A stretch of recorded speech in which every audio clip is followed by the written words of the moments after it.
Noviveo, et todo l'agneau, mia to, mia no, mia fofo, mia dada, le kema. Aho me tori, de vieux, et sauvé dans mi, karo jive, mia dome, a mesia me fon sensene. Mia me dije wa, me mia fon sensene. Do ne mi fon sensene ya enu enchi mi fon do wa. Mi la tempu juro nchi mi la po, nene be nuwa mi la po tane. Wa mujuro be ne ma ikoloji la fanko ya amere ke so ndebe yawo ye nu ala gbe hen da gbe ba ni hihi apo a to ho no ne cheroji ne bi anyo ne e me nyo ne do ameno mi to ni nyo e la ni mi ame ko famu yi me to yin de po ni nyo no mi yin o to ni nyo ne yin cha to yin ni nyo to yin de po ni nyo ngba ne gble do no vi yin o yo fa e obele hia dukuli duduku do mbia be nyava hihiame no vi chanto ni nyo to ni nyo ro sia bia do mi tori pepe ke sonde be miao be la gbe hen dagbe ba ni hihia po a ne jeji ne ware no so de ole wo e le jeji wa nyame mu ga popo nyu eto e o alo ke do la wo e be la chena ya mu ye o ba no so de mu jeji na wo angba we oso egulu a to ya dodo ji bi oro ko nyame nuke na e won le zona yi o ma no bi o se nya karo mo ware agbodo tuna domia bibi ara mi aro ko se nu kela na po ara tu domi ma agbo no la tu do nye ore e la tu do e o ya nuke wa do na gbo afun yo do me adagbe ma ino nko ara o ewa gbo ala tudo garo mo hihi a ona nyo na mi ro pa mi mu yana be nyo hihi ale o na mi o mi jo se na veve mi jo du na dukuli mi jo biraji no biye o bi na de jigbonde ele ni hihi a be sanfe wa mi abi o be na de jigbonde ni no amesi mi ato be tori pepe ni igbonji re blewu bi abi o ko se be na de emo kenyi mo nyu ayi la to be la hedagbe vare be la hedagbe vare no view be la hedagbe vare hiyo no so mole le yi ibe tudo wa karo mo la biji o la du adukuli o la fan view la tia lo vi o la pofido yi en to chan a pofido ameno varo va ya dodo ji o va yin gbodo wa la be yo enu ya nto ke yinu ya jo ero ejia dagbe nto bele da he bana igbo we dagbe be mo nto fifi ekedu enchi enwe ni ma no biji emi ano furunpo de o eso a ye ba gbon be o nene munya ye ma wo ere ke o jigbon ble wu sia jigbon tu sure kan se o na mare ebe gẹ́gẹ́ kí nyɔnu la ɖea ele dzi asia elɔho kudo eto mu dena mɔ na yi o mu lɔna nu na yi o ye mu se gɔme kaba o do gama mɛ wɔna gbemuvi de le sukulu ke wɔna gbemuvi de le sukulu a ye mu lɔna kpla na nu o nyɔnuvi adzo kpla na nu ye. No ododo poa no nu ya be homa me kona wuyi to e jo ahe me po ojo na nu be ya ba be de bia lo e be yan gbo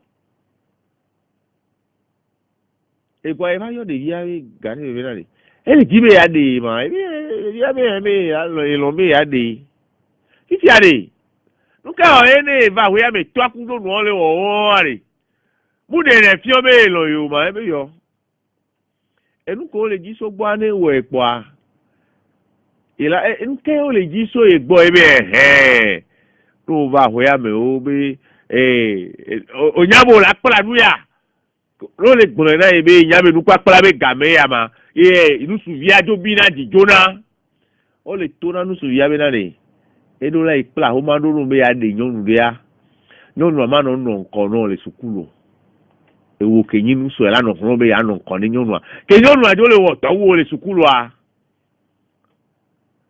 e la fun la o do wo la gbe mi ogbo a Orora ngora bebe abeno bebe enyabe nkwakula neno nusu ya izane kwa be ola ya de ka tugbaji abe enyabe kaya mo le dadanu a kaya mo nkola nanu a ebe de egbe ba kwa yo ra rapele na nyo ya lo de be abi ya o bebe wa nyabe na de dodu no na gbe anchi ebe ga me nyo nu ya ba kporo nya na e bo e fun emi yo na we de bi ya ona mo edu na mo enu wuye nya we mu ge na oro wibe matin plan mutala nyanu wa pe fun awu kan yo le wa kala kan wa me akala be wo wa one na yo si gbebe yo we le me gro nyonu vi onyi mofo o ya okto pe yin ahome akpala nu ahome to ai church akpo ba e wa jona jinai lo nyonu vi ko no na chame ya yo no na be wo la wa chame me nu ku yo kwa ya nyonu vi o me nu jona jinai ni aha obe no be kamesu la planu ale be toji na be na le ye chane no planu be nyonu vi ko radia o de ne fiona be il a été chonji il a été protégé allo il a été suivi ne be pese o il a été ouais bana me ame le odo wo le sukulu a do nyonu vi a to abiona nya de kanye ke le va gbon wa de yin e ona to a o ki le ko me nínú lẹ́yìn sọ nínú ya lé o nínú pọ̀ nínú ya pọ̀ tùgbẹ̀dì abẹ́ tọ́ bí ọ́nà nínú ebe nya ló mú jí bẹ́ yẹ̀bẹ́ vi ní bá ìgbégbélé mi wá kẹ́mi ó bá kpọ̀n nya ní ìdíkájẹ́ ebe fọ́n lè dókòó mi à ẹ bọ̀ ẹ́ jẹ́sẹ̀ ké xɔzɔ yìí nyɔnu bia bá nya bẹ́ ebe ìdíkájẹ́ ẹ xɔzɔ nya o ŋgbà bá tẹ́ ń tó nẹ́ńtì o wà káfràn ó bá de wà nọ̀nọ́. Fiensi fiemio wa keme nuwo jona e ko no gbo na ebe le pa fo ni yonu ya ame no gbo na be o be le ya be o be mpa wa ku do ma o bi o na la de mo ne be de bi o ame no gbo na be ni gbele ku de bi apa ne ba to le mene opuna etodo ni hame wa ke nto yi do ku be bi o do ku se be na de nuka eliji o bio won be na de mi adomitori ko mi bi ora mi anu ko ele mi ba gbe moji be na de kemi son le ya lo mi bi ora mi anu ko se be na de enu ya kem le wo are nuka team le wo edo quel est l'objectif quel est le but obiona do ko wa ngenyo le school do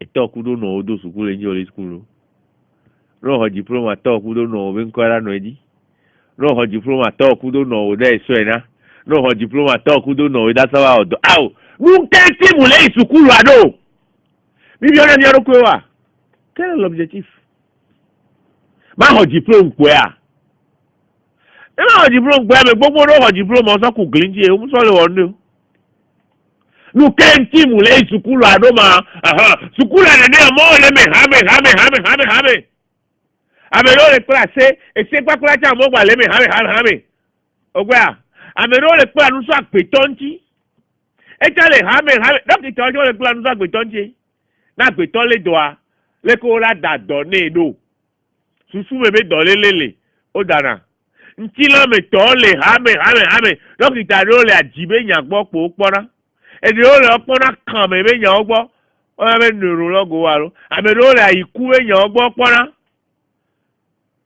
ọ̀rẹ́ nefrologo amẹ́rẹ́ àtọ̀fitó bẹ́ẹ̀ tọ́ lélẹ́rẹ́ yàn ọgbọ́n pọ́ná ọgbà ẹ̀jọ́ lè hàmì lè dọ́kítà bá pàjí iṣẹ́ wọn rò wọ̀wé bó wà pé àmọ́ lè pílánù sọ àpè tọ́ntì amẹ́rẹ́ pé àkótù yàn àti àpè tọ́ntì mi lè pílánù sọ yàrá histoire àgbọ̀nrán àbí épistémologie d'une science histoire àgbè tọ́ntì ó lè pílánù sọ lékè àgbè tọ́ à ẹjọ́ lò lekebe jọjọ me ba son lisonson anodo le gbede yan onodo sibiare nde o le ona be histoire des faits sociologie alors apetonto ne ba na nyale be ona nudo ku de to nkume kokoa evolution anodo o ni wa gbetonji po le plan so yaro wa emole me hame munyi be na re amole we ya nchama we yinya amole we ya nchama we ya ye nyinya nu kenti mu le wo nu ado odia amere o politics ya e gboro no be o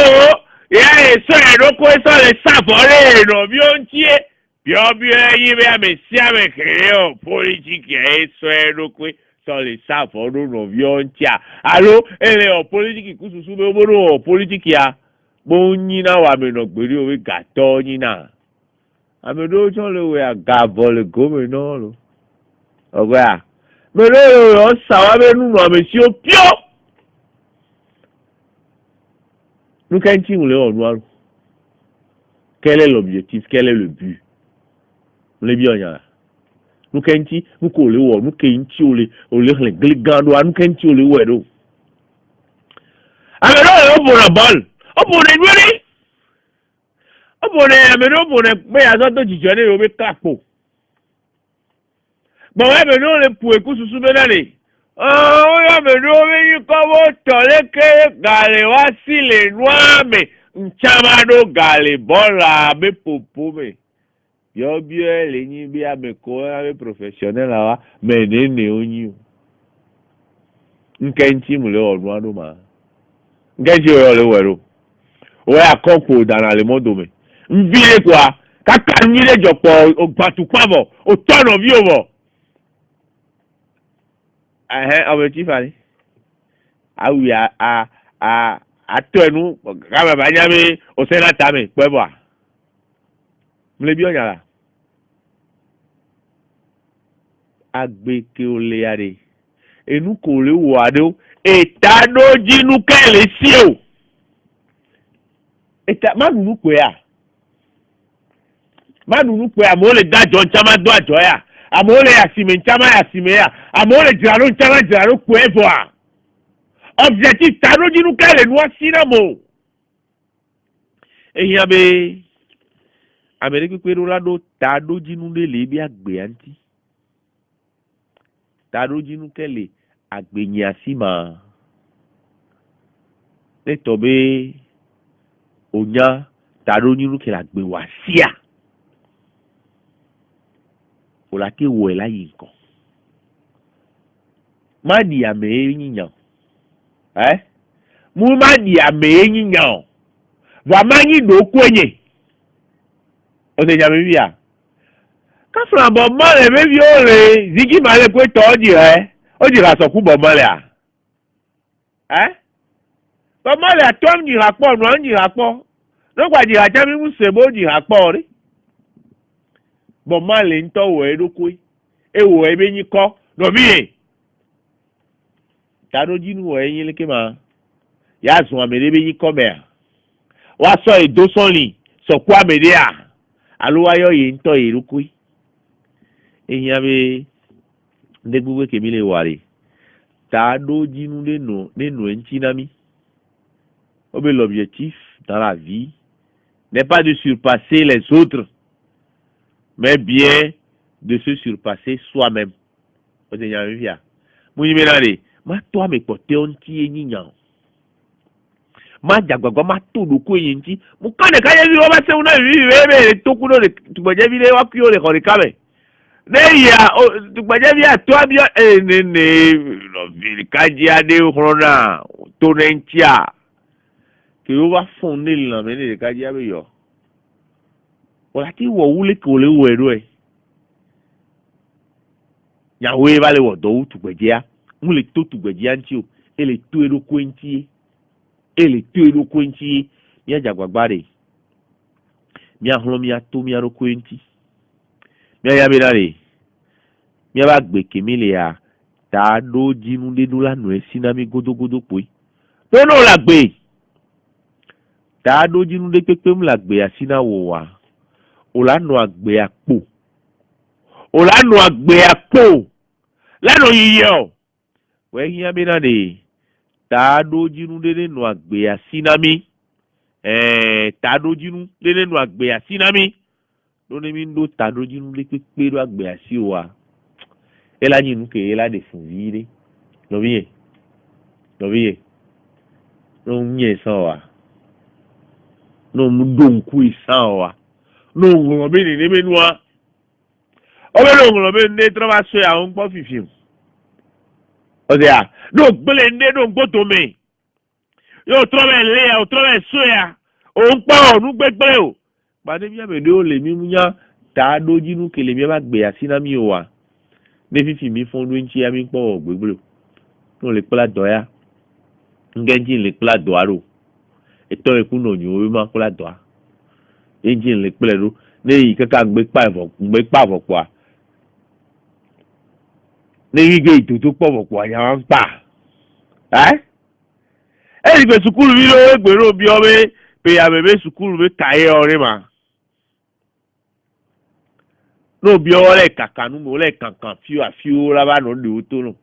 No. Nke o be le ne bebe o be yo pe anu vo ma. Tadoji nu eyin le ke o. Ma sukulu ma u pe anu a.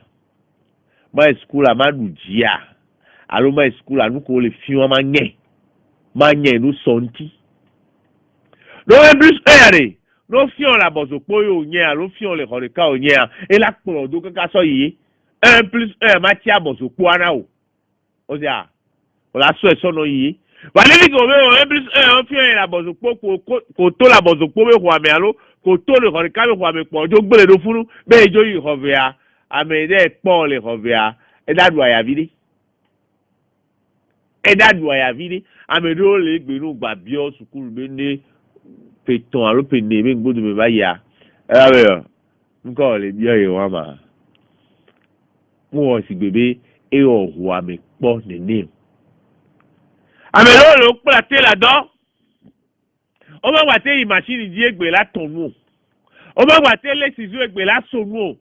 La be o e anu a e nglo be le aso on te yi don wa ke pla lo. Le aso wa ya. Awo. Wọ́n lé asawo abenyayo. To sure mu je siare. Obele school kaka egen le 3e po obela plato. E plato alo. Ke wenu wale trobe de kuku le to abena ni. E plato awenu siare. Sukulu ejuro yebe ya ike ge o bebe ni plato. Ye se gon bebe biji. E o bebe ni plato. If ya ke plado awenu vodo e video la segbe ni toa. Ebe taroji nu enyi be ya school ya ni klakela. E to abe e la so gado pe ya me wa ke to mo nto plado yo nya doa. E la no nu ti ya lo wa school be nya e pankoi. Papa ko gbe de mo me ma gbe yi kwesu ni akaka chani. E sukula kaka ho maîtrise classique lo. O yo vu dolo. E ka nyawa nyebe pla do ko me yo pla do e. Ebe ye no to e segbe ni to.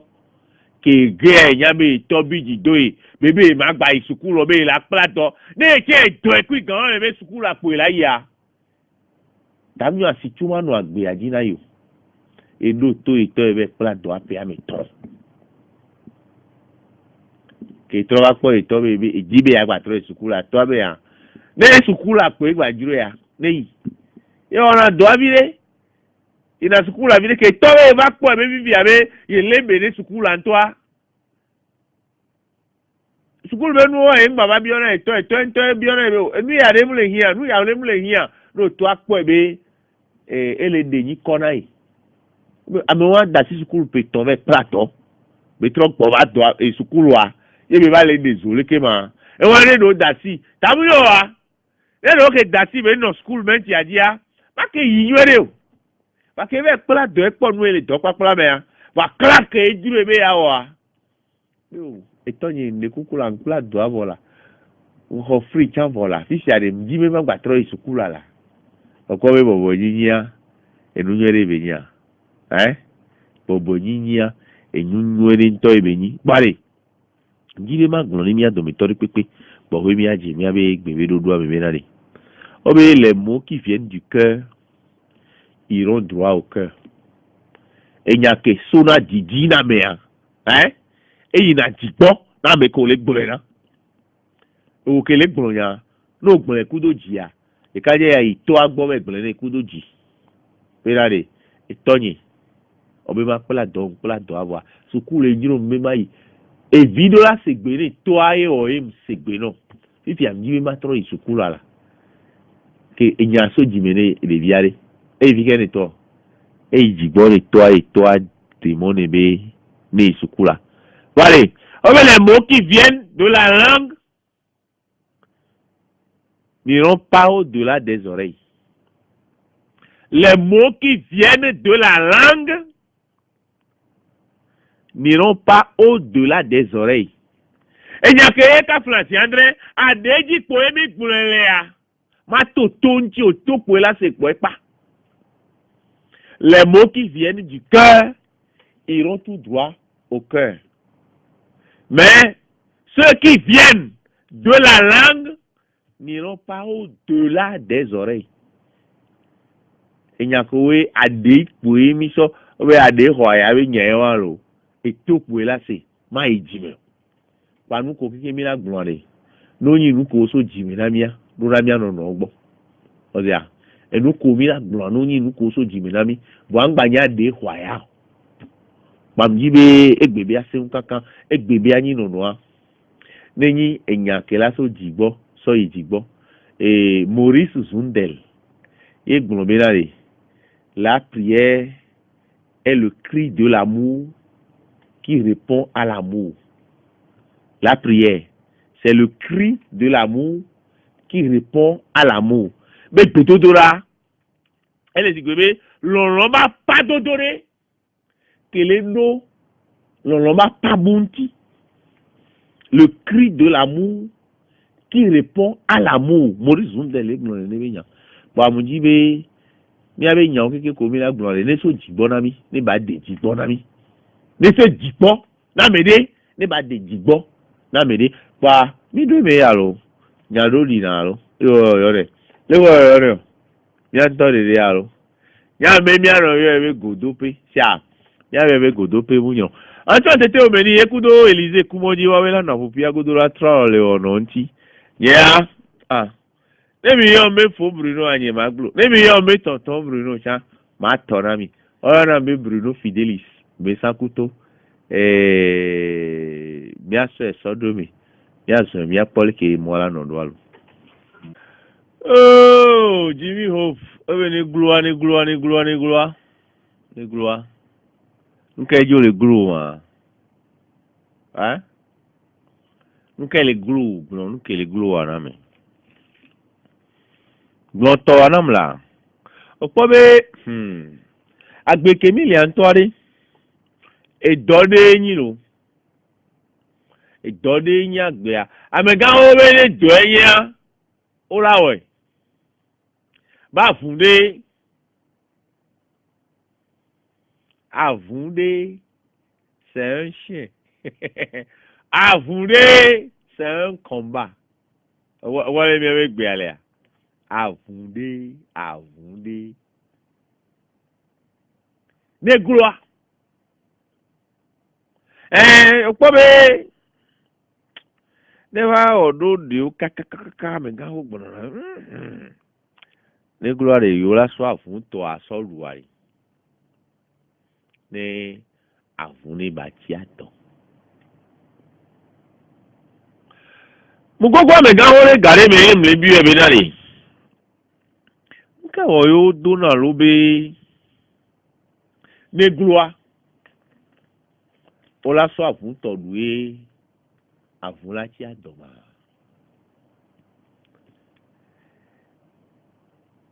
Amega ho ke la do yan ti na ma e gbajo so lo do na mi meyo. Mi amega ho aropo mi yo do yan ti na ma gbajo so lo do na ma.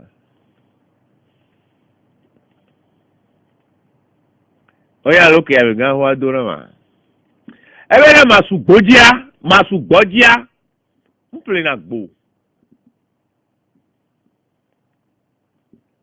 Ebe ene obe anya fuan, ameke be anya fuan. E o lo gbon na be treno munyi na fun. Me la ba no nudu ane na o. Lo afuan ora nuru e ora poto ni. Aro le no ple moto be nu ba no na fuan be ni dua. Ora nuru poto la ne alo ola danu la kana vo aja ti gbere ko kana na gbe to ni o be masu gbojia mple na gbo no enu ya gbodu na esu na gbo ugbo to onte mple gbo wa be ya pla gbo ma ti mple ori agbo be gara no ko be na wa yo la de le nti la ple gbo onte le ple gbo be ya pla gbo ma ti plo agbo be ga pe ugbo ye jare bẹ́ẹ̀ mi ń sọ́ra pò bẹ́ẹ̀ á yàn fún náà nùnú pọ̀tọ́ à ọ̀sẹ̀ yàn náà nùnú pọ̀tọ́ à yóò lábẹ́ o mùtẹ́lẹ̀ nù pọ̀tọ́ à má yàn fún. ẹ̀gbọ́n mi yí bẹ́ẹ̀ rè nítorí òyìn nù sùn àlọ́ òyìn yọ̀nù. Yo be o hanyi tí ó kékeré de sron chama de sron o sun soni de anua sao to gùn na be yo o be ya de sron are afo tataku koroji ne la si o tataku koroji ane ne o ton ko podo ka klemo wa ne le pavi mena o be ya de sron pantalon nene le homene ma pantalon atawi nene le homene o enu ko njo sana tawi kunado le homene a e khonto le ti agbowe le jinyorun be ade a opo be mi jina nkan ni nu de o gade o mi o be ne glory e be ni awe me be ya ba se won o la be o ka fuera nuwe mi jo so ne de vi o ro ru igbo we mi wa ku afun to ami ba gboro mu ibe na re afun menu do la so ne de vi o wa o ke ma te nso plenu na fun ke ma te nso na ora da na fun ma so po de vi o di tete no bien mu be na re osu gbọ́ pèplé vọ̀ à gbọ̀wé bẹ́ ya pla gbòmà osua n'osu gbọ́ pèplé ya yóò bẹ́ ya pla gbọ́ lábẹ́ òlágbà kúrò fílẹ̀ ro bàdé gbòmé gàlè gómè náà sọ́yà sí mẹ́ya òlápè gbọ́ chẹ́ǹjì lágbà pọ̀tọ̀ náà ní gbúlọ́ mi la sọ àfúntọ̀ lu àfún láti àtọ̀. Efi ome afuto aya levo mo fi ode ji afuto aya o se ye ele chani o la so na fun bara me bu babare afun la du ito a o ame ara du ni poto chani o la so na fun opo be gbe a iye akeke won le du ajito baza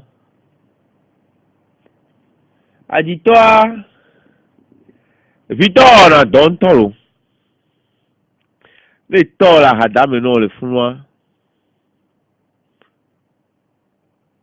itoke jiwalo ne mule wa ne son ko de ala hadame no le funwa so no jigno le benare itonya pe no no so akwenta ko na le hia me na mekewe le kuwa akwenta ko na le hia me opore be agbeto be gbo susu me ya ogboro na be nonu o sugbo unu fuo alo ba le kuku be ga me jango nu suo ku na so nonu o mi ya nuke wa nu suo ra pasese me do so nu suo ra do se un so ke webe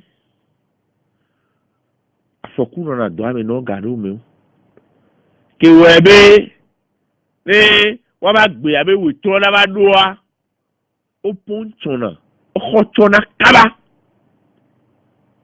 okuna sugbo okuna je nkan ni yonwo eye nu sugbo gbogbo re ya no biowa nu suko de sro e wa ku wa sro le du ku wa be vi o wa nusu gbogbo tola grono be et dona gberabe yene ku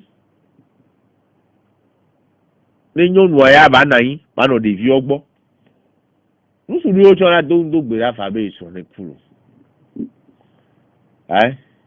wa nusu gbogbo tɔ wa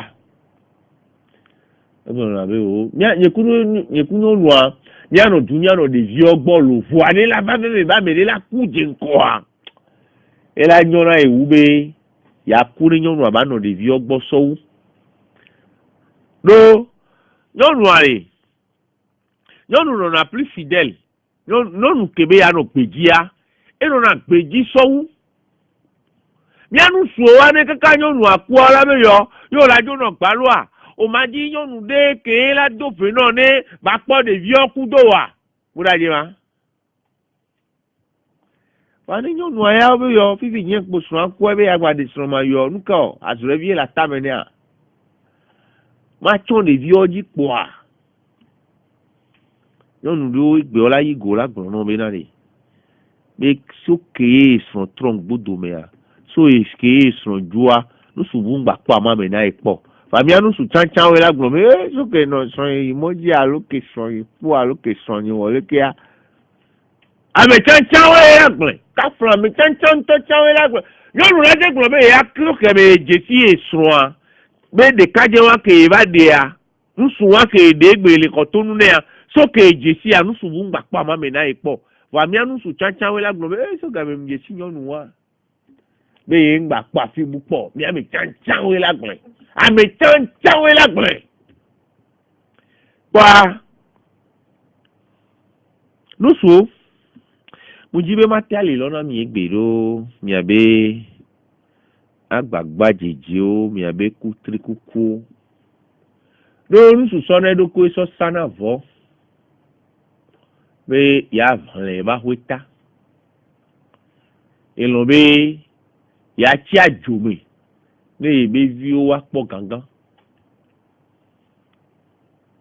mi ya be papa ya kame o tsɔ le lo tɔyi nusuwo ne gblɔ ne mi sɔ ke mu lo mu le zɔn me yo lo mu le do sɔn le nu ye nusu ɖewo le egbea wa sɔn tavɔ mu nye o wa sɔn ɖunuwo mu nye o ɖeviwo ɖunuwo mu nye o ɖeviwo le sukulu o nke ɖeviwo le wɔ o mu nyanyawo keke o nusu ɖewo tsɔ le nene gbɔgbɔ ya me ɖewo lea o sɔna dele me ne wa ba hoe o sɔna dele me ne wa ba hoe do kpa adzitɔwo be ma te ali lɔ na mi be miawoe le dɔdzi lo miawoe le dɔdzi lo miawoe le hɔhlɔ̃ dzi lo sia edɔm nyana wɔnɔ ame ko te ŋdo dzesiwo le wɔa nusu ɖewo le ya wobe viwo le wo mu nyɔnu ame ɖe le egbea la be be ɖevia nɔa wɔ nu do ebi dzi do enɔa ame ɖewo bina dzi do ɖevia be nɔ kpɔ bina dzi do ɖeviwo tsã ne wo fɛ ɖe be ne woanɔ dzi kpɔ fɛ ɖe be ne do ɖeviwo dzi evi ko dzia evi ko ame ɖewo le yiyi yo be nusu ɖewo le no biɔ be vi nene le wati mama te nya hehlẽ me ne epise ege sigbe ke afu nana ɖi ɖoa na afu kpɔ na afu le yafi ya le wala kpɔ na afu le yafi ɖe na afu kpɔ afu tɔ doa afu tɔ va trɔ na ŋgodo be afu hã le tututu me la kpɔe ɖo ɖaɖa nuka o ele ho ene se le funua eke ata da tsi ɖe eda ɖi ɖɔ be ne etroa ne ye ŋgba va bu o ɖo ne da ɖi ɖoa hɔhɔe ne nɔna ɖi ɖoa si kpa ye ŋutɔ ne nyana ye va ɖi ɖɔ be hɔhɔe ne trɔ gbana kpa la va nɔ tɔ atiwo gɔme be ya si gbe da ɖi ɖɔ ɖo fie ya hɔe kpɔ da be emua dzi tututu elea nusu ɖewo ɖana ɖi ɖɔ nene kpɔ ŋlɔna be yewo da ɖi ɖɔ vana ʋu da ɖi ɖɔ ale trɔ va le ya etrɔ va hɔe na funua se bena de fia tutu ye da ɖi ɖɔ akɔ ɖo ya nu de le bu ya o la bi dzi do viwo be nɔ kaka bi dzi do ɖeviwo tsã o la bi dzi do viwo be nɔ kaka bi dzi do ɖeviwo tsã ma o gbe nyɔnu o ngbe vi o yo re ba no su do le ne o gbe na nyɔnu o gbe na de vi o cha ndaje ma we no su o mi le ti ale lo no we no su o mi le koko alo iji no ro no su ke we nya be yo ni evito de video to yo ji ba ije me e ne be vi o wa re ne be vi o wa e hia be wa dile me no wa na be na ni ne be vi o cha wa ba nya me so ne hia be tutua ne ba ji to mi le ji be mi a do ale lona o be si tu me la ni vi to ke e so de le me ne de vi o ye be po wa be sisi abede o yi be o e vi wa le ma be ngba po e po nto le vi aba mo no jesu o be ye nya me ya la wo me kana be no du ya be papa nye la be yo e we si glaja le ke a yi ngba po e wa me du asinye keke bo e vi o ko ji a o ma gba jesu a e vi o ko ji o ma gba jesu a mo nyina mo de fuma game no guiare o yare game baba na ngodo mi oro devi ko npo devi me na wa o ma tra don do e ma ngodo me ya ba po devi me na oro o se ko ya devi ko npo devi me na o npo le be siro ora po be evi ke mu no to aba come be si kudo to wa ne kudo to wa le dua wala ni no noa de na fou. La cohabitation est parfois très difficile entre l'enfant qui n'a pas grandi auprès de son père et le père. evi ke ka flan no to aba ta me si wa e kan sin la fi de da do ba gbo me to we ya lo do ga do mo le a nu ke jono no le ni ne we ga ni ne we ajo ba mana mi ni ne we ajo ba sina na mi jo ora si gbe mi anyi le o be funu yin mi ato ba do na gbi na be he ni ne we yi fi ano lo to ba ho mele ogwe a e ga be o wa yi to ba ho ya me a to e ba ho ya me ejo ba tura bu ni ne ho ya me enjare ma de pupune e victory pepe be na ni ne game ngba no na si o chan ni ne game ngba no na si o chan kun game bi do fi o ji sha o ma ten divi la no ture me de vi acha la no ju ame o la do pe popo re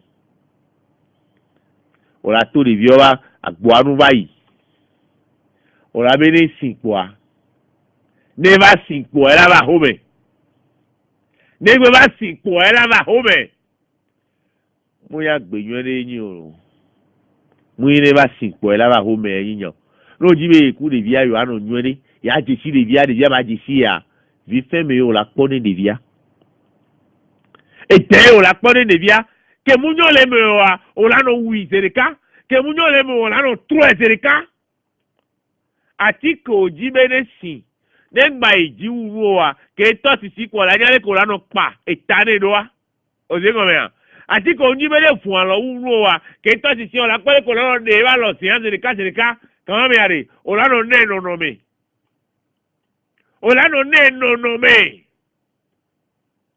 ati ababa si la do ho la jo havo a yo la ba be da ba joyo o ma tenjo no npon yo do wa ati ala nge o de ya be bia enja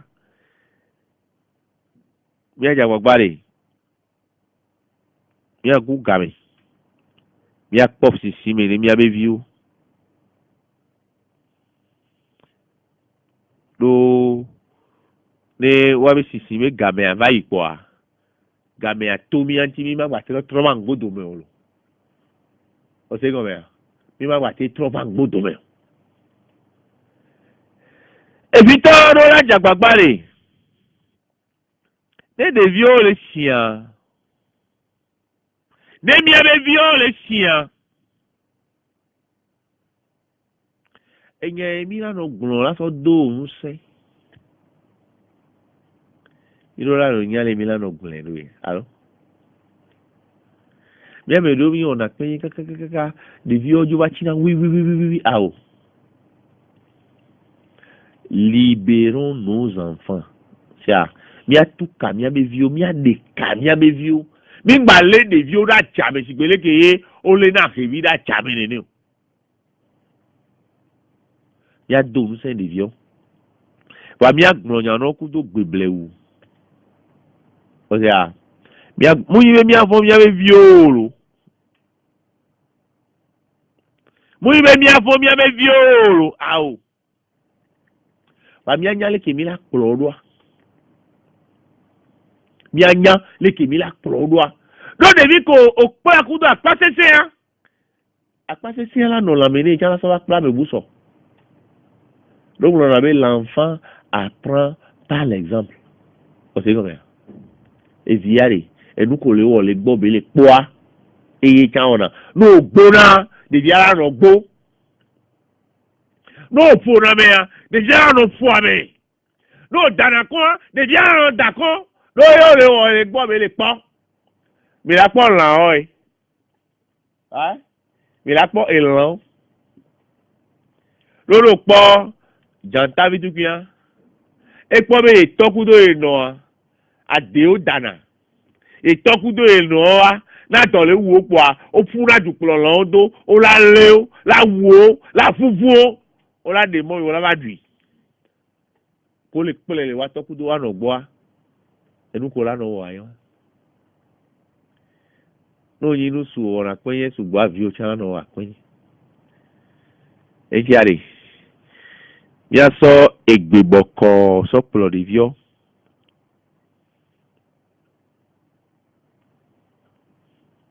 enu emi pano de vio me egbe ya eye mi ona so e la se ku solo o sea enu ke mi pano de vio me eye mi ona so e la se ku do so ya le mi la he mi be vio lo ya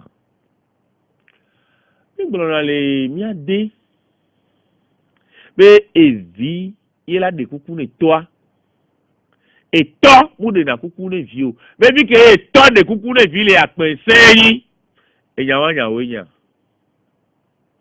ora mi igble mi to yan o le mi anono e fi ke mi no vi ari aho me mi le mi an to de me mi le enu ke yan wa mi agble le mi anono o be la re evi yela de kuku ne to eto ya ma de kuku ne vi o me nyawo enyi ma enyi nyawo ne do be de vi ajagoa ne de vi le jagoa mi yo mi porupore mi so e ba go kebe je aso fie lo garo mo le are o la mo jago nu ko wo acha o la fu gbere o la don to no o la no punition ba nu ko wa no bi o mda tin ye e won emi gùn na ba me tafu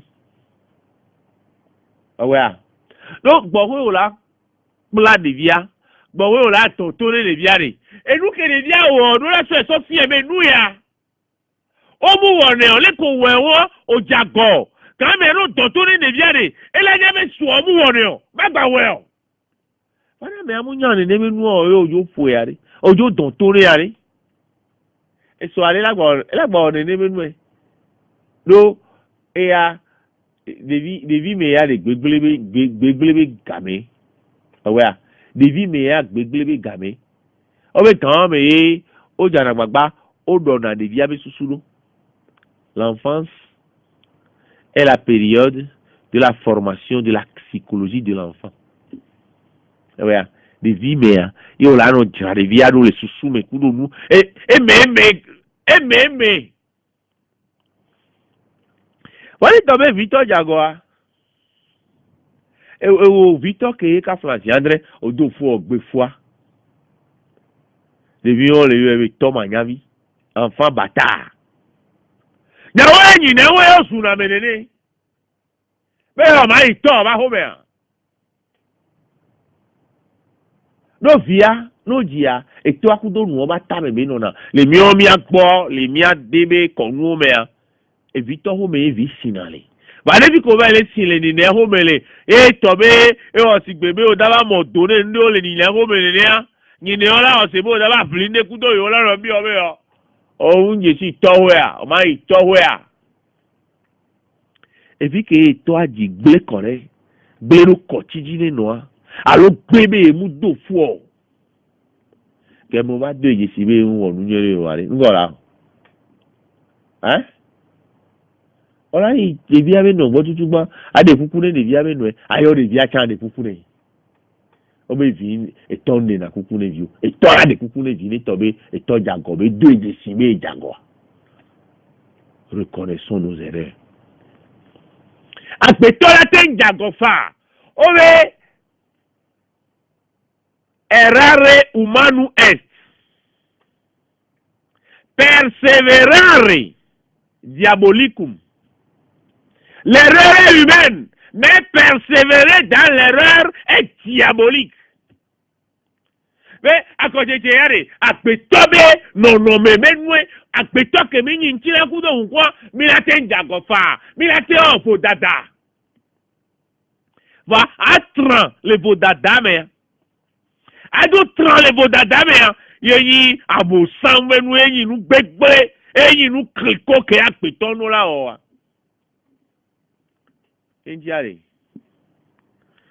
Ne persévérons pas dans l'erreur.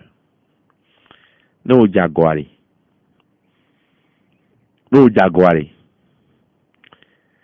Doje sibe jago. Et action de vie. Non, et vie quand elle est de coucou de viare. Et les siens viare de. No jago doje si amebe akoje dia. O de na coucou ne. O sea, o le si o mo ne dia là. Moui me on to wa e kuku ko le de o le nini do ko poto yo a o. O le jesi do ko. Celui qui reconnaît ses torts et les répare prend de la hauteur. Celui qui reconnaît ses torts et les répare prend de la hauteur. Non bien. Encore le coup il dit vite pire. Encore le coup il dit vite pire. Et puis allez, évitons comme nous nia, miawe do la fi mon nevio. Et puis allez mi jagoa. No jago le vieux dia. Évitons no jago le vieux dia. Yo ena de kukure. On pa o nu gbegble o fion de via benade. No jago do na jisi ame ba gojeje o de na kuku. No jago le so dia. C'est nous les blancs. Bien nous sommes poé, mais on a sebe attitude phallocratique. Nous sommes ita, nous kao. Nous avons taminyo. Nous on a pas maintenant mais on y ta. Hein? Me bien. Oh, m'yole. Nego hein? Yo. Nous n'entend toi oui. Et sur les bords. Nous savons qu'on t'a fait nous là quoi. Hein? Nous nous allons dans le monde. Il est ñanu non. Elle est de la homeru non. Bah les pogbo les hogame. Bon là il va de alors pour nous nous va dire là non faut be jakole dia. Na me wa de auto là o be quoi? Et nous va quoi? Et les sur auto là o be. Mais nous nous on va les boire maintenant. Et bien nous va ame bubu ya me popoa. Hein? Moui be no jibo wa bu ya re. Moui be no o le fu ame a. O le do fofo ni na me a. Yo le buoro. La crainte n'est pas le respect. Na me a le fo a. Moui be le buoro. C'est ya kele quoi. La crainte n'est pas le respect. Oh, les bons. Baba, vous m'avez dit, oui, alors, que Baba, quoi, mais jamais rien. Oui, le boulot. On les sinon, par on y vit la home et vit là, non, sinon. Non, y vit la home et son là, non, sinon, à quoi bon? Non, je les grandis avec ça, mais pour là. Non, je dois rien avec quoi, mais ça, mais donne bas. Oui, le boulot. Et j'arrive. Bien, mais quoi, j'en ai mi donna di sibi mi jagowa. No jago le son ya yo na de kukule. Et puis on la pele be na de. Na goto jagowa o de na kukui. On apprend aux enfants la beauté du pardon quand nous reconnaissons nos torts. On apprend aux enfants la beauté du pardon quand on reconnaît nos torts. Yala ko jiji o mi do eji sibi mi jagowa. Luka o eno nya peto. Yo d'apart au secrétaire et encore que les lui adorent mais secrétaire ne tombe on est secrétaire il y a le connaît assistante a me pena do tinya nya no amoko yi to wa o ma be employé o ya le connaît les collaborateurs vous doit mentir o gba enye tout fait non oui on le tout fait non yo non yo on go on to le we pato. On doit ani planton, ani agent d'entretien, ani vacomètre, ani secrétaire, ani nous pata. Nous quand on doit mouni yo gba yan mebu. Hein? Nous quand on doit mouni nous pata yo gba yan mebu ma. E no le tout fait les gens les hende ba do ame. Nya bu mi anon no. Ça. Mais on y a péton, on prend une décision injuste. C'est nous les là. Non, il y a péton. Oh nyame sosore ke on to ba po le do ko me menade nyame soso wa mu lebe tepe wa nuka ono. Il faut réparer le tort. Ayo to via bena ne onya. Le manyame alo rapport ko onam e nyako wa onam ku di to wa e oye. Ni mu yin gbodo me vire tro onu kuku ni o. Ko ba fo ya ke ndi anye ndi nyere o. No bi di asoke. Nde be glele ya petanji. Va mi pon ami aroko ka. Oh, c'est le subordonné qui demande pardon au supérieur. Qui est supérieur à qui? Qui est supérieur à qui? Mais quel est taré non bien? Oui, voilà là. Le général n'est pas supérieur au caporal. Hein? Il a plus de grade, c'est tout. Non, ni général là. Mouni be agbangbana. Mouni be agbangbana ma ya fa kwa piaga. Mouni be agbangbana o le tane yo, o le nkone yo lo wa. Odo kawi. Odia. Odo kawi. Et soit, ne ma ou loin, quand la do kawa fa. C'est la route de l'histoire. Si tu as ko bo mi to le horeka. Ko bo mi to le hovea. Ameno to nu vion kudo so peu. On va cap kudo no vion bo no ti diplôme professionnel o. Ameno on vion kudo BPC. Ameno te di kudo bac. Ne wo ke ka France André lo. On va to professeur agrégé. Si tu as que fi on nous le horeka la bo so po 20 alo. On do diplôme oui. Wa de pepe di angbangro bebe na le. Eye so be aba comme rope wa eye so e na igbowo e ba fo loju. Amérique comme les supérieurs non vieux. Nous complétons. Nous complétons. C'est rien. Nous sommes pas recevoir les talents non là ouais c'est le chef de la famille là-haut. La responsabilité est co-gérée. Même veiller les problèmes, bien me via. Ah mais ça veut rien non via. Nous soulevons pour quoi? Hein? Nous soulevons pour football. Au travail c'est que boire va divia. Nous soulevons c'est un semeur universel et donnant moi quoi. Va ni ba di o donnant moi alors. Hein? Mais nous coula si on a deux à on a deux là ya ben. Anigba de di o la deux robe. Anigba ne nyoe nous quoi la mion. Ya c'est gomenenia. Nous complétons. mi pena do mi ano no ti mbelale evitons que jibe de vieux nous l'ont aimé nyagboa evitons à nous la l'ont de vieux be nyagbo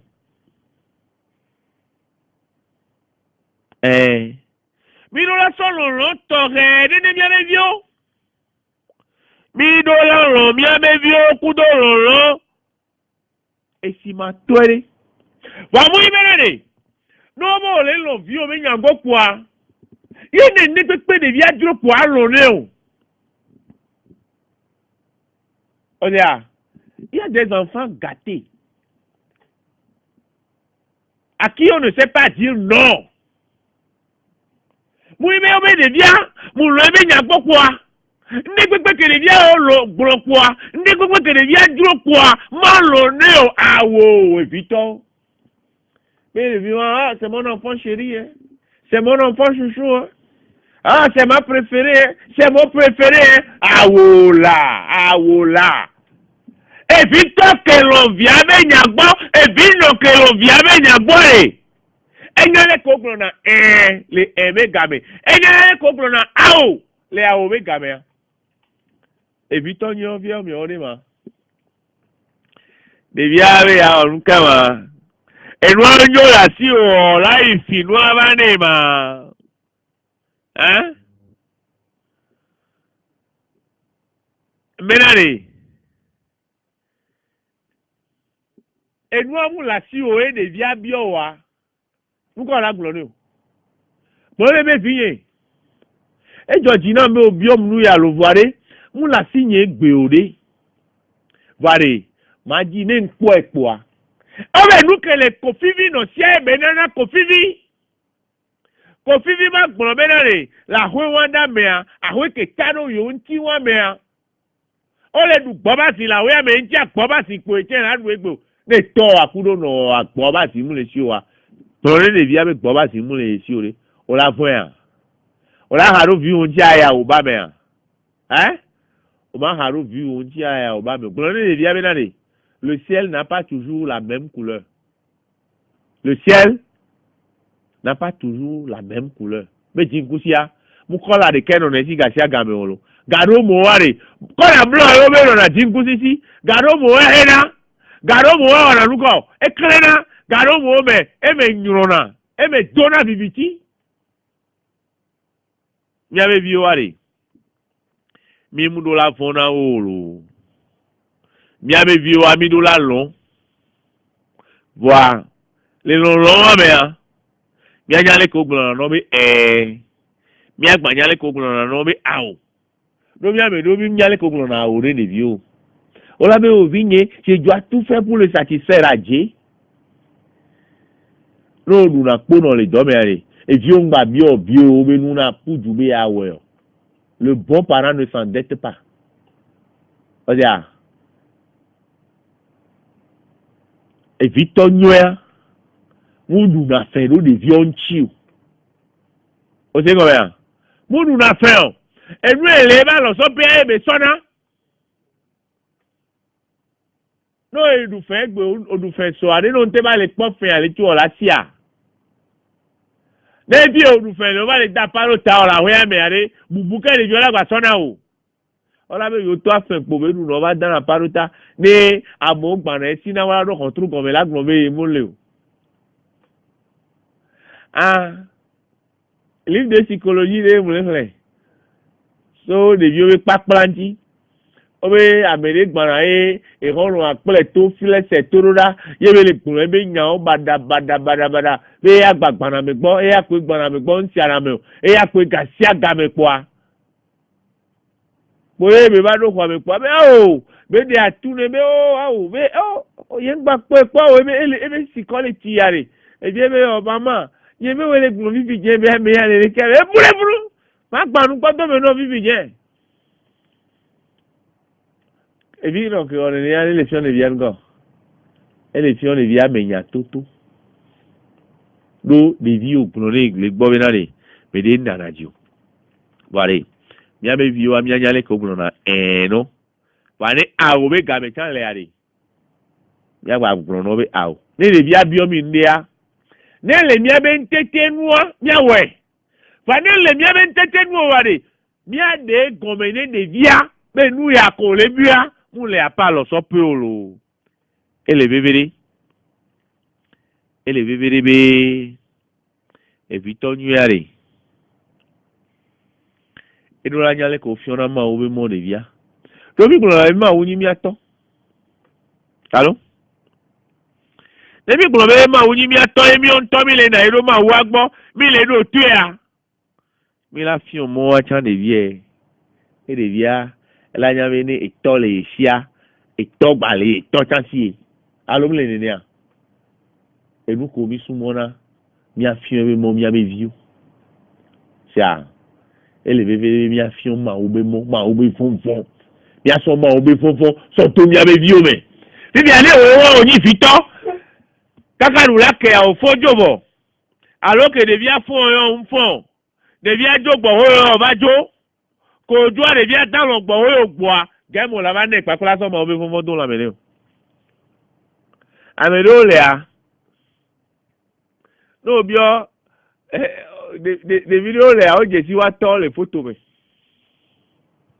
E ya be to we papa e be wa e le photo me. Mu po na toa be no na egbo. Fa me no to le a o la po. Le vieux le jiji pentonya.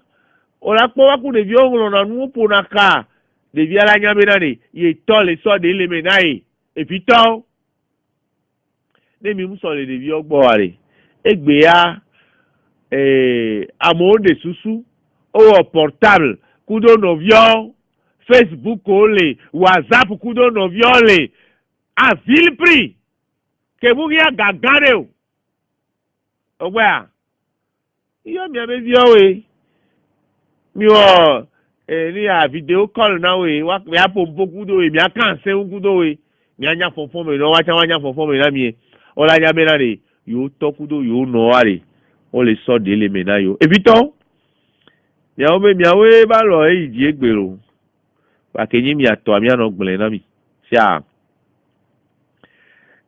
mi so papla nwere do de vi obe lan mi egbeji no no mi papla sia mi afion de vi obe la re evito ne le gbeji ne vi no a de vi ola no gbeji ne wa tokudo wa no la fidélité dans la famille, la fidélité dans le couple, la réciprocité dans la fidélité. Ola le yon noya, et do la no peji nou soya o, et te non fa drouye fa. Mou yon re. Mi anu sou le le ami dona di kaka mi koran mi abi viu, so ina mi ba jan viu gba lo la kro le via, bene no wa me le fi gbana. Ola kro mi le nu la fide. La no hala fire mi la o ni o le de viagbo ke de viagbo wa ho me ba gbon ni enu an la fui be ngba pe toko mi o le fi o de via nu nyo le ya ala gblen na o ora ni nu o ya lo o be la le dio ya bo ora ni bi nu o be be ore o ya ji jo ya lo a ji jo e po e bo e mo te ngbo de via to e no nu gbegbe lo le gbo wa abe de via ngba ba gbon ore. Mais la fidélité est un bel héritage. C'est-à-dire, egbeji non noire, que sinon nous n'y béni na sofion de via. Mais là, nya ototo la gbe me anu n'y béni, egbeji non la gbe me anu n'y ni lo. C'est-à-dire, mi do la we do debe, mi abe viu ne lon, mi abe nyagbo. C'est-à-dire, evito, we do debe na de. Evi oko dia, evi one lo nya ogbo. Evi o lo nya ogbo a. Nevi ke o le tonu gbegbele mi. Nevi ko le enu ne le joro ji o le a. Evi o la se bébé non. Evi o la se bébé non. Soyons fiers de nos enfants pour que les enfants soient aussi fiers de nous. Yame vi o ale. Wa be nu ne Georgina mi. Mi a poti joro mi abe vi onti mi abe evi nyenyi ne vi yalo.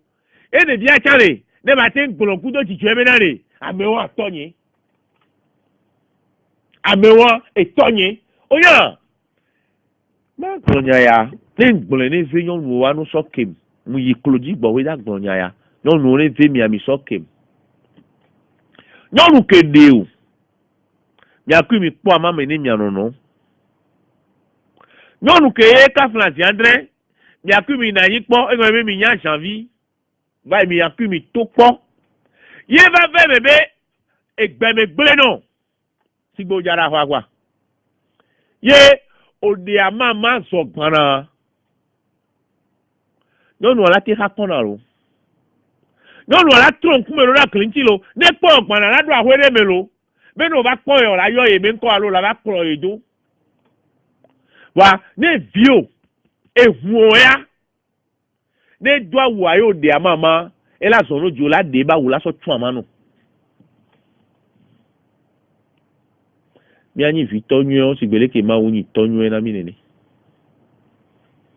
sia mianyi vi tɔnyuɛ si gbele ke ma wu nyi tɔnyuɛ efi ne kpekpe na wu ne ma wo lo mia dometɔ ne kpekpe na wu ne ma wo ye ngble mia dometɔ ne kpekpe de o be fait prévoir sur les bons et sur les méchants enana ti jana na me nyuɛ kwa me bada me kenya me bada o ma wu gwa me bada de mu lo egbon na be na re na me nya me bara chan yo ane monu popo be la va tro e o eji me tro na nani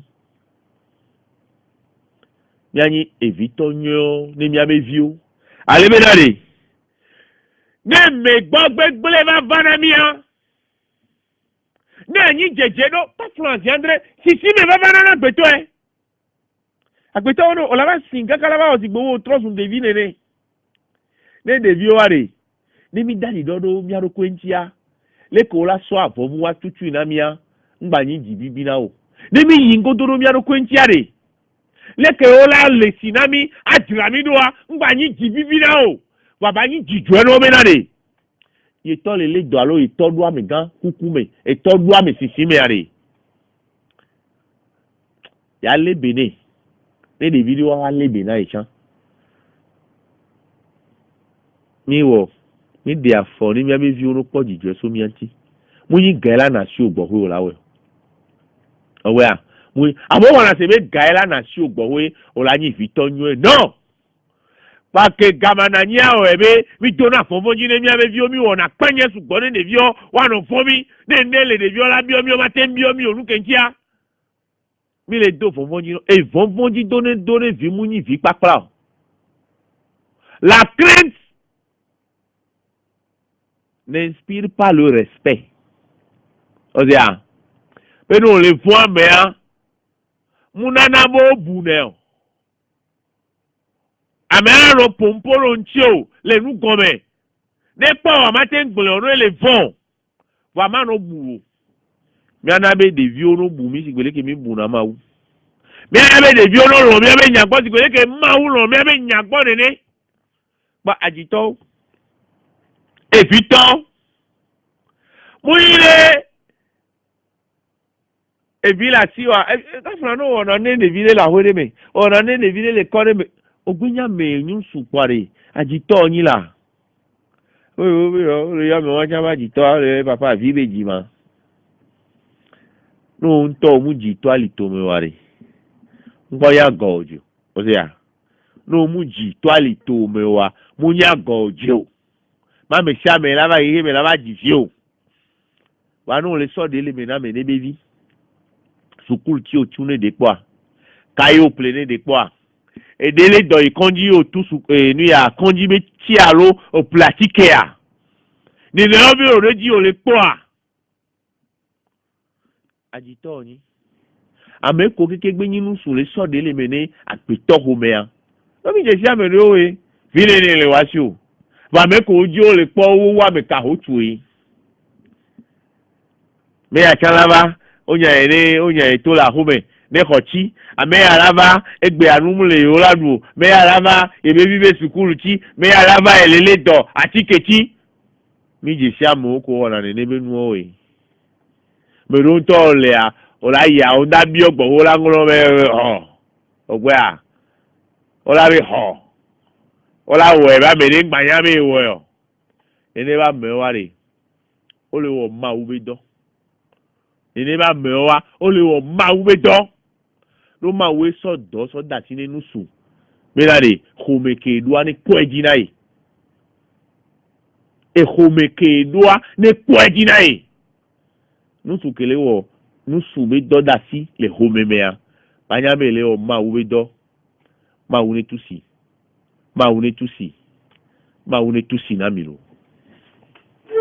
o ko bi agochi we ha ya re eyan me ve pom yi mi aso do le ha mi po mi apa o yin to enu ro ke na re yin ji na wa pompo sugbo ra eyin na pompo sugbo wa gbebe nkeke a yin ma pompo sugbo eyan me ve pom ji be mi aso do le mi jaye be ha ya mi jaye o be mi ajaye mi da si roji be mi ajaya o be na le mi ajaye mi da si roji be mi ajaye ma mi no la jaye lo le mi jaye o ade nu gbegble la o mi ni jaye o anu bara la jo lo mi ji gare o agbeto no la jaye to agbeto nya si o kle na poro yo la kle pora be na re ekule ya me lo alo kumu le me o ma awo agbeto mjo nya ati ja no kle re ma gba te ndo patro fu itu la no kle po kle o mi ajaye agbochi eglo ya wa hi ya nto be se be yin be mi ajaye kwa mi ro ajaye bi re ni mi mu jaye wa enu la wo mi obe agbeto be adome gogolo mi akwa me mi la na yin la no runu mi akwa me mi la na yin la no nu aha wa enu ke be la do so nti wa no ye be ta me gbo ba en ka lo ji bele mi adome to pe mi la te yi mi ano vi o be ta me la gbo ba mi la gba lo lana dogbe ni mi anono do iyare amene nana jiwa iyi ado funfun edo funfun do debe agbeto lana pono via wala se ta me kwa la orun kudo en gbodo me mapoto nka o iya lana nene nka o mi lana nene o agbeto be adome gogolo. Le cœur de l'homme est un puissant fond. Un puissant fond. Un profond océan de secrets. Agbeto domea. Elle dit que vous devez et comme mou les siou. On le connaît mais on l'a reconnu mais kama donc belio. Elle dit que a pour les nene. Que nous ko que vous la da pour bien. Et nous ko que la pour domea. On a pour toi la quoi pour alors on l'a pas même li gba gbagbo e wajo. Et nous ko la pour avec gogolo mais et nous ko la pour ba domea. Onya. Oye enia Apuji to amekore Marion, il continue pas à explorer le fond de la mer. On peut toler quand pour avoir dormi. Mais nous qu'est-ce vous la pour avoir dormi ma. On m'a tenu pour gbédé. On m'a tenu pour gbédé. Nene a emi matin d'ici à beto chan pour gbédé. Donc les gens d'ici à beto la voix. Avec on y psychanalyste. Non so étape de Lacan.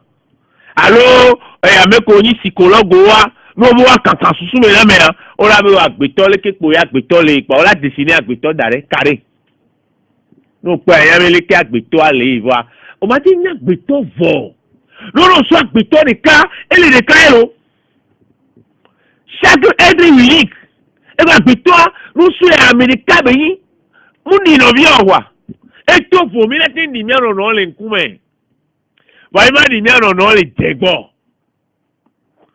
Olaba meya nyowa meya kano me wa meya va me sia me deux particularités a me sia me deux qualités a me sia me deux défauts ogwa afile le la nyona meya afile le la gble va mia we no debe Gbegble ma sugbo wu nyan. Gbegble ma sugbo wu nyan. Bàbá mi ló wá ó mi lè mi pò ìhàn bá gbé. Ìhàn ló lè sí ní ìjà òun yàwó lè sí ní òru. Lóní pa bàbá bíbí jẹ́ hàn. Ó mẹ́rin ò tẹ́ ń sọ àdìkè kọ̀tí àdìó pátá àtọ́ lè sí ní hàn. Ò tó bẹ́ẹ̀ ìhàn zòzò ọ̀nẹ̀ ò tẹ́ ń dó glaçon pọ́ mẹ́mẹ́ sí sọ́pà sàǹtìrì. Ní sọ̀rọ̀ yìí pọ̀ bàbá yà bìrì bọ́ mi bíbí jẹ́. Àmì ìhùrọ̀ lè sí àná yà. Àmì ìjàgbàgbà lè sí àná sí ànúwẹ́tìrì ní yà. Ọmọdéyà ànúwẹ́tìrì kò sí àbí àsìkò. Ọmọdéyà àsìkò lè àbá àsìkò. Lórí lè pọ̀ bàbá yà bìrì pé. Ọbẹ̀ àgbẹ̀tọ́ ní ìlànà kèé mi ló lájà yìí ní ìgbà. Yàrá kèé àgòtí gbọ̀n mi á sọ ẹ̀sọ́ dòdò ọmọ mi. No, ó wà gbó. Ó sọ lè yí ọ. Kéé ń kú bí gbọ̀n náà lè mẹ̀mí ó mímú yẹn. Ó wà àdógúlò ló lè zà ló máa gbúyà. Àdógúlò kékeré sọ pòdójì. Ká dọ̀mẹ̀ lédùá ọ̀yàn. Mlẹ́bí ọ̀yàn rà. Àdógúlò pátá ló ézí àdógúlò àjíbé pòdójì ẹ̀mẹ́ lásán. Látọ̀mẹ̀ lédùá ọ̀yàn. Ndéle ọ̀dẹ̀ ọ̀yàn. Ndéle gbèlè náà odò. Wà ẹlẹ́ ọ̀bìrìjẹ́ ézí ẹ̀jíbé. Pòdó ajípòmẹ̀ lásán lè. Àgbẹ̀tọ́ ẹni ndéle wọ̀ya. Látọ̀mẹ̀ lédùá lọ́rọ̀ orúkú ẹlásọ̀kùrù bẹ́ẹ̀. Yóò la pọ̀ ẹ̀bẹ̀ nkélé wẹ̀ ọ́. Àdógúlò yẹn lè mi dá ọ̀rọ̀. Látọ̀mẹ̀ lédùá àdógúlò lè mi dá ọ̀rọ̀ ọ̀dányàn. Bá dọ̀mẹ̀ lédùá. Fana gbẹ̀tọ́ yà dọ̀mẹ̀ lédùá. Kéte bá gbẹ̀tọ́ yín lọ́n kẹlẹ́ sùn àfọ̀fẹ̀jìá. Ela hala. Ela no wodode. Ela no no pọ̀npọ̀n. Àmì yà múlẹ̀. Ẹ ọ̀ sì gbèbè ń fọ́nyẹ́ dé òru. Ẹ ọ̀ sì gbè ndéle wọ̀ ẹ lọ. Mi àjà yìí. Ṣá. Fa ké àgbòtí bàbá gbọ̀n yé. Bẹ́jọ́ dùn fúnfún rà mà. Ọ bẹ́ àgbẹ̀tọ́ bàdà. Ọ bẹ́ àgbẹ̀tọ́ bàdà. Le gbọ́dọ̀ mẹ́ n'o kankan mẹ́ kpọ́ kákákáká o la yẹ mẹ́. Àgbẹ̀tọ́ bàdà nyàwó. O la kpọ́ bi Wari. O bẹ lani. Alors que o sọ le do nuna mẹ́ ari. Alors que o sọ le do nuna mẹ́ bẹ ne doa. Amẹ̀dẹ̀ nuna ne b'a lọ. Alors via. Alors que o sọ le do nuna b'a doa. A do alors vi wa. On nuna alors vi wa. N'o do alors vi wa ya mẹ́ abi diare. Ne alors vi a xɔ abia. E sɔ nusɔbile la wa te sɔ nu do nu mɛ n'o sɔ kuya. Mẹ́nani n'o do amẹ́ alagbalɔ bɛ. Laba mɛ wa bɛ o bɛ amẹ́ bɛ le du. Yemunyale etrɔ zɔn avu dze ha. Ɔyanu gɔna ma avu dze ha. Chien arrangé. Le chien arrangé avu ke xɔ dɔa. Enya avu dze ha. Ekpɔ ne kpekpe ekpa amɛ kpekpe la nɔ dui. Amɛ kpekpe amɛ ya nɔ si ne du di kpome la nɔ. Awo. Ɔbɛ agbetɔ bɛ tami bala. Agbetɔ bɛ tami bala. Ɔgbɔdɔ le gbɔlɔ ne bɛ nyɔ sɔ agbetɔ ŋtia. Elado fɔnfɔn nɔ bɛ agogo agbetɔ. Elado fɔnfɔn nɔ bɛ agogo agbetɔ do. Agbetɔ nyi lɔ ne kee. Ne loko etɔ dzidzi va le mea. N'o la to nyawo ne ŋutɔ ya. N'o la to nyawo ne ŋutɔ ya. O la vɔn be ne to nyawo ne ya de. Ma o ne kudo ye o ma. Ame ne ŋlɔ lɛta de. Ma na lɛta be référence. Nye ma yɔ ame ke ŋlɔ lɛta be yi kɔ. Ame ko be ŋlɔ lɛta na tsa nye ma yɔ. Wa mi atɔ mi adi référence akpa mi la ba kpɔ lɛta. Emi te nke do ŋuti mi hlɛ ayi nyɔ. Lɛta de. O ŋlɔ lɛta le 24 mars 2002. O ŋlɔ lɛta le 24 mars 2002. Ame le gblɔ le xɔma ba fi de la de. S'exprimer librement, donner son avis sans s'exposer à des menaces à peine voilées. Et hakeme yolea. Hein? Et toke wo yolea. Nemi bon. Ye sunsun de la si obe ane. Yo de susua. O ma te de susua ke o ma no fobe. O ma won ne kudo ya alo, amo ma do nyanchi na do de, wa so don kle na wa so do fopon dina ya. 24 mars 2002. Midi letra mi la gbo. Ameke ngore na yo. Ameke o ngoro oro la ye na yo. Pare midi letra mi la gbo. Pare ke mi la te no ha me. De ke mi la te no to me. Yo me mi le obobo. Ye no de susu le ora no fo be de susu ke de ya. Alo nyake kwa. Karo mo wa wore. Karo mo ola we be nuku we ola be mu nuku o sipo mu le yo poranfo. Kala ya we be no la gba de susu nyore cha. Ola be oye. Eye pe a. Ya so mi po de nu le nu wa me nyamelo. Professeur Désiré Adama, et on a un plastique sans les universités de Lomé, les FISA, département de philosophie. Et on a bien allé, paix à son âme, et s'exposer sans s'imposer, c'est se poser sans s'opposer. S'exposer sans s'imposer, c'est se poser sans s'opposer. Mais elle dit que à son loko so fianci s'exposer. Wa ke ya format soutenao sans s'imposer. À son loko so fianci ke ya format soutenao wa.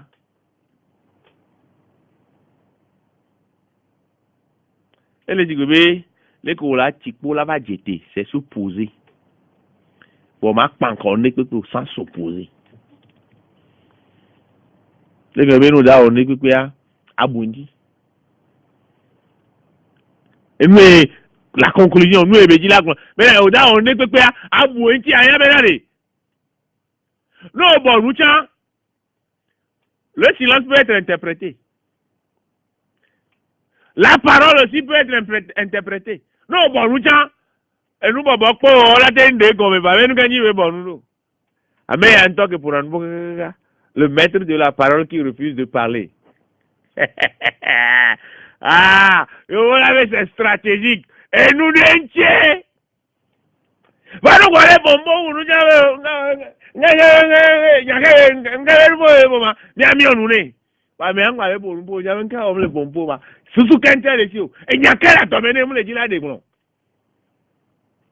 oba gbetɔ bi tame bada agbetɔ bi tame egoglo mudi be le egbebe aseun kankan me ari mia to alo nu de kakudo video di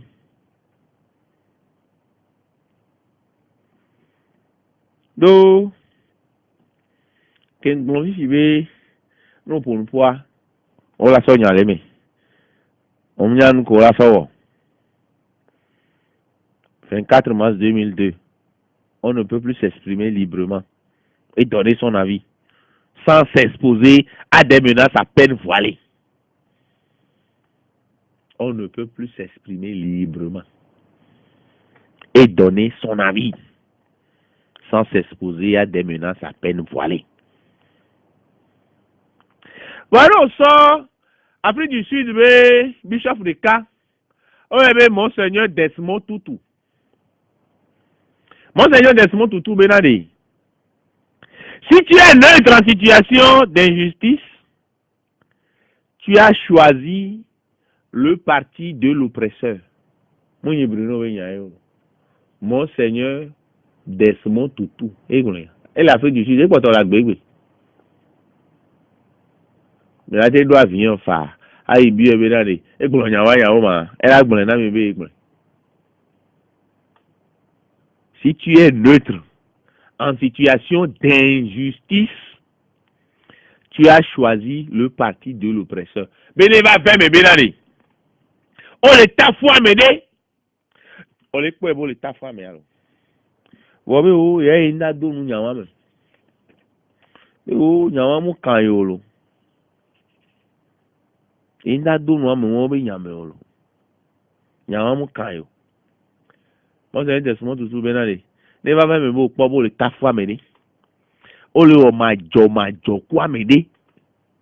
Wobe o nyawa mu kan yo inda do nu mo ke ngbe yin ye o po a. E won amekele onu gbegbe ya amekele onu gbegbe ya o le be hada me o dasi do nu gbegbe kebele waji e o yo be ma do nu me do nu po be me ale onu gbegbe ya o do la doji la to ni be no bien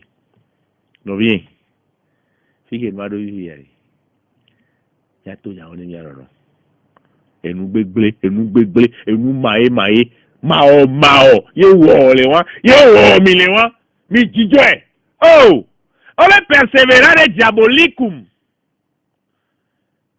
enu olewe o la te njago fala vanu ojo so agojeje asawo agojeje me mu apo yo ojo so a oh o le gbegbe me moji persévérer dans les rêves diaboliques. Vous savez pourquoi nous persévérons dans les rêves?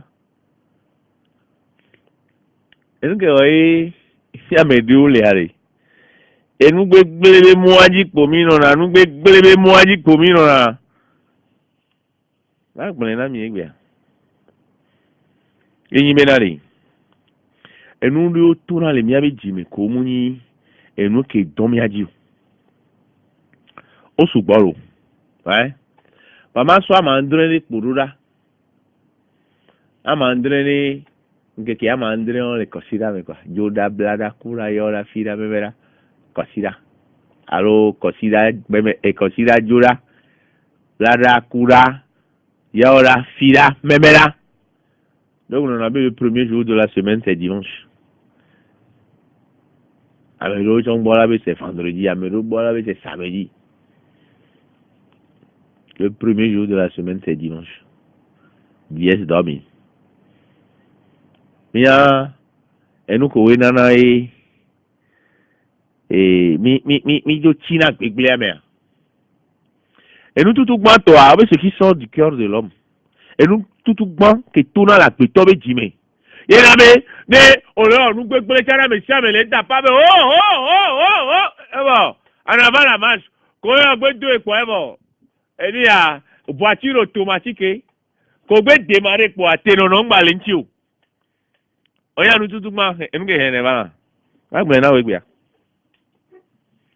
Yeni dada orgueil. L'homme est orgueilleux. Vaniteux. Et vous mi avait dada ma ouais nous que la toi ne jo. Ma ouais ni pe pento ma jo. Ora wende gbegbe ma jolo. Wa nu la ba jo la ba o. Ya dada mi le daunu quoi. Mi le karo mi aro ko oji unu. Mo gbolo na mi be olibeli kenom. Englo homa de les adieux de Béanzin à ses fidèles. Qui obola koko Béanzin jo le dahume so yi blida l'Algérie be la ve kware.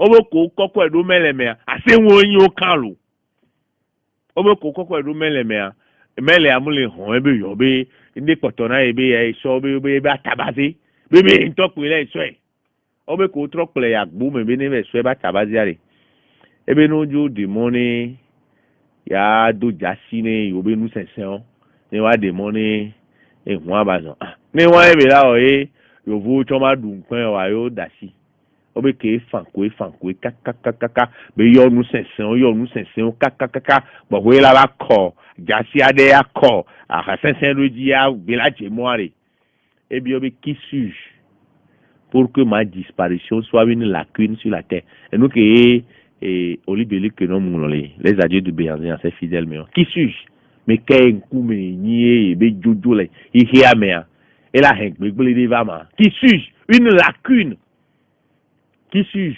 pour que ma disparition soit une lacune sur la terre les béanzin que do pompon me be nous c'est et pour le qui es-tu mais un coup me nié oh les globes ta dailo ma ouais on le fera rien ne se passera. Rien ne se passera aujourd'hui. Mais il se passera quelque chose demain. C'est ça. Ola we ne pepe ma jo egbe o. Ne pepe nto ma jo egbe o. Wa nu ke la jo soa, mu le nyeku o ba si me. Nous n'avons pas les gouvernails. Nous ne tenons pas les gouvernails de ce qui se passera demain. Et nous que la jo soa, nyeku o a nsene le miasi mi la nye o. Dada. Nke hene bana be obi agbeto mi jaye ne a. Nke la va be oba agbeto bada. Dada. Agbeto dana. Ndaji wa. Nke gba na nu ame. Nke gba na nu ame ma. La méchanceté à demi-voix quoi. Il y a des gens qui sont foncièrement mauvais, méchants. Ngaja. Amelo le o nya me ko ka France André au sénateur me o wona nu voya me be nu wona ni kinao. Wa wonu kwa me a. Mu wona ni pepele la me na o. Ils sont méchants. Tu es méchant. Hein? Au fond nindo. Wa foni to yaranda. L'homme est méchant. Agbeto sénateur me kuru no vialo. Agbeto sénateur me kuru no via supo. No bien. Nkenchi Milano nenedu. Nkenchi Milano nenedu. Enne kake gbale, gbatuna ya agbeto bejime. Yenyi nu gbegbele mi no la gbe nu le gbore. La calomnie. Mdaje wa? Agbleme la. Agbleme. Me do le ya. Mi lo na agble na me sugbo. Agbleme agbome o ameya. Aso ade so fodi ameya. Egbe ya enu ri o wa to yo be réseaux sociaux. O la fodi nko le yi kaka awuko mu do cha o la do no. Awuko mu ple cha o la ple do agba me no. Enu ko wo cho la pe lo nu o. Amero cho le o tuna fena mo be mi we. Bo amero cho le o mu le tu fena o cho le we be yo be nu ne chochina me de o. Pour plaire à certains. Et c'est mauvais. Et c'est la calomnie. Et des gens valent. Il a des sous badassa amenti. Les mauvaises pensées. Allô? Il y a mes deux sont là. Il y a des sous bada. Soumia no vionti. Nous que ma so blema. Les ma do pour tamene ma. Les ma bloqué mes croissance. Ma bloqué mes élévations. Et ben ko yi, e be ji ya, e ben ko le di unu. Nous que yo. Ye le kakwea. Ya me do chon le nenia. Ina na yik ba mi. O ja me do chon le nenia lo. Wa no de susu bara so amonti. Wa no de susu bada so amonti. No bien. Nke oye olono de susu bada so no vi unchi. Ba no de susu bada so no vi unchi. Sia. De kuku no ba no de susu bada so no vi unchi. Do no le de susu bada so nchi be eme ne gble ne ya. O se be la nyona wa ya. No le pude be ne gble ne no via o se be me la nyona wa ya. Ma nyona ori. Susu de travailler. Imi dena. Il est ni fin, mais susu. Le vol et la fraude. England ya me wa ya su yi ni o ja. Ahore, ta funa lo. Tọ̀yẹ̀ ni ó ló sọ́kè dọ́dọ́ lè ó ọ̀nà àtìgbò bẹ́ àmẹ́rẹ́ ìkọlọ́yìn jù ní eré lẹ́gbọ̀n náà mi ó bẹ́ẹ̀ ló gbọ̀n fúródà bẹ́ẹ̀ transitaire ó ọ̀nà fúródù sọ́wọ́ ẹnu yà transitaire jọ́ bẹ́ẹ̀ fúródà jù ní ọ̀rẹ́ sọ́wọ́ mẹ́kẹ́lẹ́ kúlà dọ́lẹ̀ nà òbí àgbọ̀ mẹ́kẹ́lẹ́ kúlà dọ́lẹ̀ nà òbí àgbọ̀ ẹ̀gbọ́n mi inú èmi láwọ̀ láyìn inú gbégbé. Ye bela fe bada vani mi ano viewa ye be susu po ya medio chanle o dena amedio ale ahasi be gbongbon o lo le gbon ahasi be gbongbon ale l'esprit d'adultère munyibe anyi nyonu le asukwe adafo gbe chanle melo adultère bien mais l'autre mi doit faut gbele pọnpọn mais kakakakaka e ngbe be olano ichochi ya wa ko se ale fi o layi ko se ale fi o layi mi o ya be me ro ya ono be wa osara le mi ano mi ma le ogba mi la imarabu ogbo mi la so agboran ola so osara mi la ple goro mi la male enu ya masalasi be emoji apple pechi ke buto coin ama mi la christianisme se le stogbo ola be mi apple ne mi apple fele mi onle mi le we mi la ifi ola be mi atinu don mi la we mi la ifi pastor ya la be ya hoga ya le mi ati ila itoji do mi ata mi la we fada ya la pon ya le ke mi la we mi o ke be le safo ale togbe ogbo mi o ke be le po de le apatanu ahasi gbọ̀ngbọ̀n mi bá há sí i. Allô? Adultère! Bon, ouais, mais non, les allô, prostitution, hein, ma planton.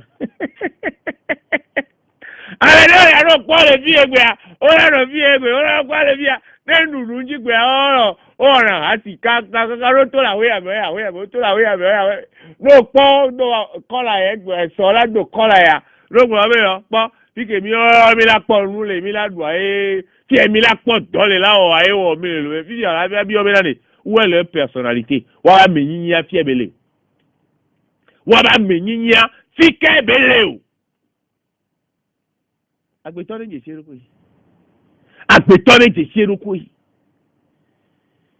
mi le o gbongbon mi ba hasi me la le dada orgueil et ta me c'est quoi me no vie méchanceté agbela me no vi kwa de calomnie a de susu bada so amenti mauvaise pensée a fifi vol coup fraude alors ahasi que go ba we wore que yina degré supérieur à le meurtre e ngame no le wonua kwa me o ka ba gbura nke ba ono igbona be mi awa me antokwa pe Nemi be éliminé quoi. Il a éliminé physiquement. Bon, nous émis les diamis la quoi. On peut be enya ke agboti gbon mi aja agboti be yan le be. Menani, mi npo be nani agboti be yan le me ma be mi aja lo. Ami si ami ni jai. Ya jai ni mi anono. Sia. Ma me si ami ke le gogo mi e to nya wona mi oro. Ma me si ame ke le gogomia et le varo susu nyo de diolo amedo la vala doa de nou menon ke tobe prostitution à haute dose yo ona ke jo le gboa la gba ya fibu enyen ebe si le fia la e don le fie enjale ma me si ame mi do la no humia ba gbo no nemi humia ba gbo no me si ame munya me si ame la no humia be jime no ma me si ame mi la no de mi abe nya o no o dia e nya o le bebele na mu tolo sia wa mu yi bele amenele woni ne be nu akwa yemi o cha mi ado me ne be mi la we kiolo ni ma pare Martin Luther King Jr. Pastor Martin Luther King là Américain nous là et mon ménage laissez la haine à ceux qui sont faibles pour aimer. Laissez la haine à ceux qui sont faibles pour aimer be ka flan ame ko gbojo ma tin lo ame wa we tiri ame la haine laisser la haine à ceux qui sont faibles pour aimer. Ah, on est faible, quoi? Non, mignon. Et tonio. Et m'da penami. Lo igbe amenye njibe ma pour nous pour sous quoi. Mi kweru nchinye be nyengba pour nous pour sous Nemila akpari. Ya bio halo. Halo. Ya bio hana me vivi okuwe. Keke a ele toherina. E hagbe ke gbana yari. E hagbe amina bione amekewe do tomi egbe. Ameko se nyame ni kwa. Ibio hagbe ya no. Eglon no be mili mwaji le yo. Obe duke me ebo komu le wa. Ame nto e kana. Be sana. Wa mi o keke mi akan mi asa. Sia. Mi akan mi asa mi aje si mi aroko. Ro agbele toa nkuna agbele no be kuoro. Ya tutugba. Ebe gore. Ni abi o hane ajitowe yaro. Muibe na mere do fuji via ekwe ajitoro. Ro ame gbogbo ro do fuji via adiropo ro munya be yo do fu. Isoke ne legbon ni amunyibe Bruno aye we glo awo. Ke otonya amunyu. Wa papa li pa ole. Papa ya kame ole. Mimi le do asanyo ni papa ya kame ni kuku. Mimi le do asanyo ni papa li pare pepe. Wa meke nyambe enyi papa ntonto ceux qui sont vraiment des papas responsables. Mais etalu viegbiare. E ya me etalu de viane gamu le bela so platique o chan. E la be o mama. Mde kuku o madu gana play. Ne ma kpo ya ma sona wa. Ne mama chi o chan. E gbole ya tete nya kofanya. Ne nyonu ma koko e da bota ma koko e mi ayi kwanji la. Nso ado nto ya komla ni via kozwa. Ebe yo nti o fon ero ma. Be ru anti gbo fon ero a. De bia o dokita enyi a. Ma koko e konji a. E ya kafla sikpo be si tekpo a be ti fiu. Boevo adidopo ya do. Yen le bio hane papa ko je siwaru ko wa we mle bio hana no le toja no du ero hagbe aji wa me ko wele wa be do alu